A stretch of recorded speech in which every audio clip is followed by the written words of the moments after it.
Good morning. Good morning. Good morning. Yeah, it's cold. It's rainy.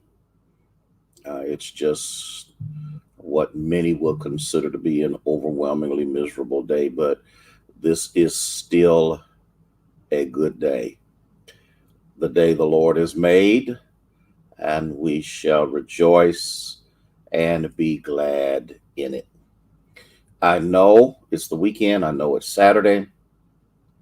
I know that there are many of you who have so many other things to do, especially leading up to Christmas.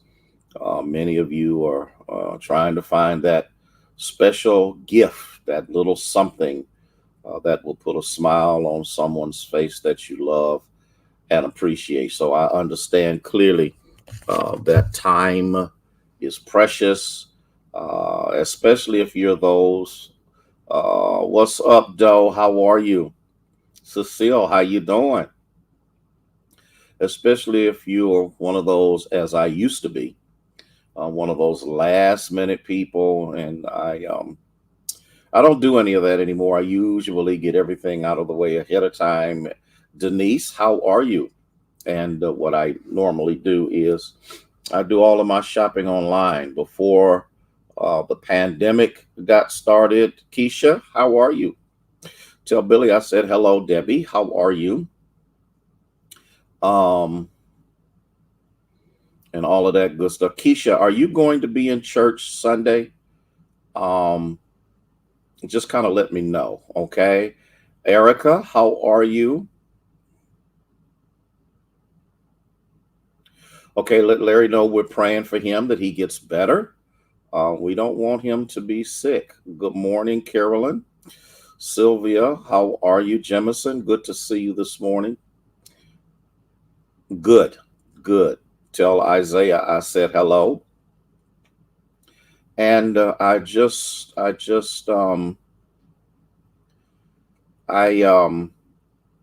I quit doing a lot of things a long time ago, and what I would do, it had become a tradition for me, is I would Ethel, how are you? I would wait till Christmas Eve and go into the mall and laugh. Yeah, I was so terrible because I would look at all of the people who let so many days go by. Yes, for church tomorrow. I believe you and your husband should have gotten the robocall. And if you were going to be there, I had something I wanted you to do. If you're not going to be there, I understand completely. It's no big deal. Okay. I just needed to know if you were going to be there, and then I'll share. I have no problem sharing what I had in mind. Thea, how are you? And so, what I do now is I just stay home.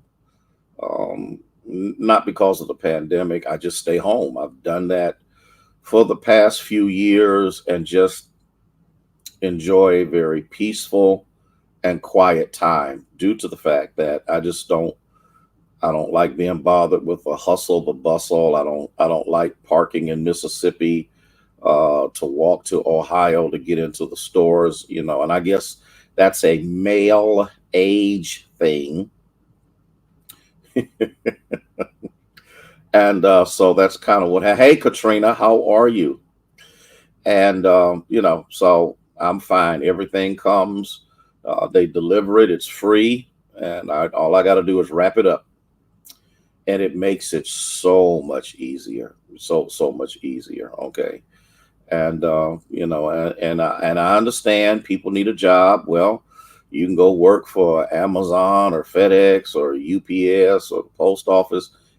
Everybody's hiring, and that's just kind of the way it is. But listen, I'm not going to keep you long. I'm not going to keep you long at all. I just wanted to share something with you. Good afternoon, Minister Sarah. How are you? This is a time of stress, and I keep saying it. I keep saying it because if you have lived, good morning, Carletta. If you have lived in a time of difficulty, financial difficulty, if you've struggled financially throughout the year, this season becomes an even more, hey D, how are you? An even more, I don't know, even more depressive, more whatever, because Linda, how you doing? It appears that even in the midst of whatever's going on economically, people still find money to spend. And they're spending it, and they're spending it, and they're spending it. But for those who are limited, for those who don't have a lot, okay, for those who are barely making ends meet throughout the year, and you come into this holiday, it becomes even that much more oppressive, depressive. But I want you to understand, and I want you to see that we serve a God who can take a little bit and make a lot out of it. But the problem is how do we trust God when we've struggled? Tyrone, how you doing, my friend? All year long. How do we do? How do I convince myself that God is able and I've struggled with his ability? Well, this text is real clear because Jesus has ministered to a huge group of people. And in the midst of that, in the midst of this, all this going on, he's all the signs and wonders and all of the things that took place. Good morning, good afternoon, Minister Faye. All of these things have happened, and in the midst of that, the crowd swelled to an unbelievable magnitude. Barbara, how are you? And when the time had came, Jesus lifted up his eyes. He saw this great multitude because he was not focused on the numbers as much as he was focused on his ministry. That's a powerful point, because we live in an age now where the only thing that actually counts are numbers. I talk to people and they talk about numbers and how many of this and how many of that and how many of whatever. Jesus's focus was so much on making sure that he ministered to those who came to him that he never paid attention to the swelling of the crowd. And when he looked up, he saw that there was a multitude that was there with him. And so he said to Philip, because sometimes God will allow you to be in a position to see what your answer will be when what appears to be impossible may skew or may inhibit you from seeing what God can do. And I need us to get this if we don't get anything else. They have been walking with a man who has performed miracles like they have never seen before. They have been living with this man, okay? There you go. They have been living with this man since they dropped their livelihood, and they have done these things with him. And so he comes to Philip. He said, where can we go buy some bread so they can eat? Yeah, look at what he's doing. Number one, he already knows that they're nowhere near nothing. He already recognizes that he's not near a store. He's not near a major city. He's out in the desert. That's where he is. He's out in the plains. And so he knows that there's nothing there, but he tests Philip by saying, is there any place where we can go do? And Philip turns around and says, we ain't got enough money for this. And the money that we do have and the amount of bread that we can buy is not sufficient for the crowd that's here. Oh God, I hope y'all can catch this. He tested him, and see, sometimes, Carletta, sometimes God permits a temporary drought. Oh, I wish I had somebody that caught what I just said. Sometimes God permits a temporary drought to see if you've been trusting in the plenty. Okay, all right. I'm about ready to shout on that, because it's easy to believe God when everything is there. It's easy to believe God when every need is met. It's easy to believe God when everything is falling in line. And sometimes God says, let me cut the water off just a little bit, just to see if you really Believe me when there's not much to believe. Lady Bowling, how are you? Barbara, are y'all catching what I'm saying? And so in the midst of this, he tests him. Jesus already knows the condition of the crowd. Jesus already knows the place of the crowd. Jesus already knows the provision of the crowd. Are y'all with me? And so he tested him and he said, we don't have enough money. We don't have enough of this. We don't have enough of anything else. And then there's somebody who is always observant of what's available. See, sometimes we are so busy looking for an explosion of God's presence that we miss the minuscule moment of opportunity that can become greater than what you see it is right now. Oh God, Pastor Hughley, how are you? I want you to catch this if you don't catch anything else. The one Philip was focused on the crowd. Philip was focused on the numbers that were there, but Andrew saw availability. Can I ask you a question? Can you recognize that God does not have to have a full magnitude manifestation of anything? He wants to know, are you paying attention to what's available? Because what's available in my hands, I can multiply it to a point that it meets more than just your need, but the needs of everyone you come in contact with. Larry, how are you? Are you catching this? And so we see clearly that in the midst of this, Andrew, which is Peter's brother, said, there's a young boy here. He got 5 loaves of bread and a couple of fish.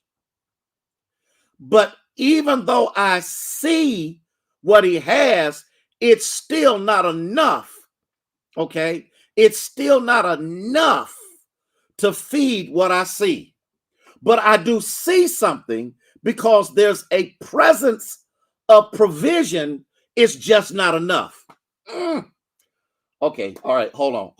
Can I calm down? I need to calm down. I really need to calm down because I'm about ready to shout on this. How many times in all of our lives, how many times have you had moments where God has taken that $10 and stretched it further than $100 could go? Oh my God, I wish I had somebody that understood that you ain't always been where you are right now. You ain't always been, you have not always had what you had right now. And yet still, God took the least, the little, the minuscule, and multiplied it that it met needs. Oh God. And so okay, all right. I'm gonna get out of here in just a couple of minutes. I need to get through this so you can see this. Then after he had tested Philip, after he had looked at Andrew's observation, then he gives instructions that will provide provision.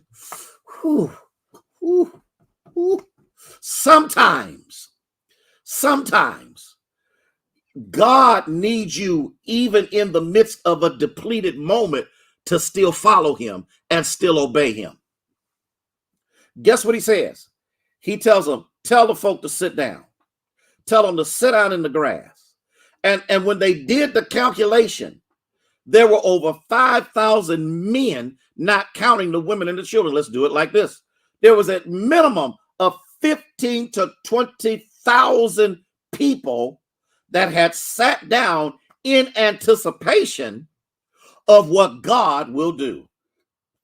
Okay? And so then here's what happened.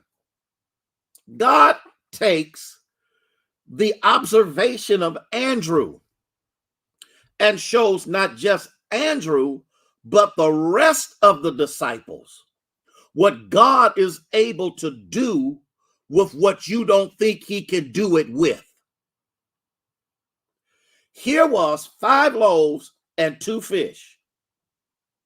And Jesus took the loaves and the fish, and he gave thanks. That's the key right there. When was the last time you told God thank you in a minuscule moment? Because minuscule is not totally depleted. When was the last time that when you didn't have everything that you wanted, you told God, I thank you for what I have? When was the last? Because if you want to see God move, if you want to see the manifestation of God in your life, if you want to see God multiply and provide and meet every need in your life, the first thing you've got to do is you got to learn how to tell him thank you. The Bible says he gave thanks and distributed to them. Guess what he did? Thank you. Thank you. Thank you. Thank you. And the Bible says that every person received from 5 and 2 what $1 million could not have. Okay. All right. I'm done.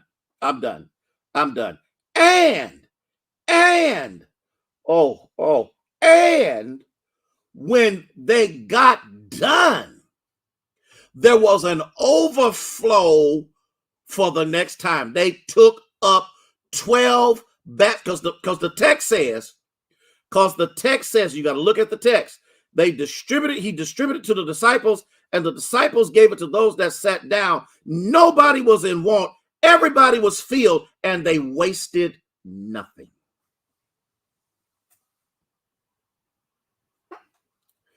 It says they gathered up. They had 12 baskets. They put the fragments of the fragments of the 5 loaves and the 2 fish. Everyone had eaten. Everyone was satisfied. Everyone's need is met. Here's all I want to say. The God of the universe who chose us is the God who can take just a little bit and make it go a mighty long way. Listen, you have a fantastic day. You have a good afternoon, Elder Gordon. You have a fantastic weekend. I don't care if it is raining, it's fine. This is the day that the Lord has made. We shall rejoice and be glad in it. Thank you for giving me these few minutes to share with you. I'm getting ready to get out of here. Got a couple of things that I need to do. And then I will be ready for Sunday morning. Don't forget. For those of you that receive the robocall, look forward to seeing you in the sanctuary on Sunday morning. And if you didn't get the call, please join us on Facebook Live, on the church's website, or on YouTube. I appreciate you one and all.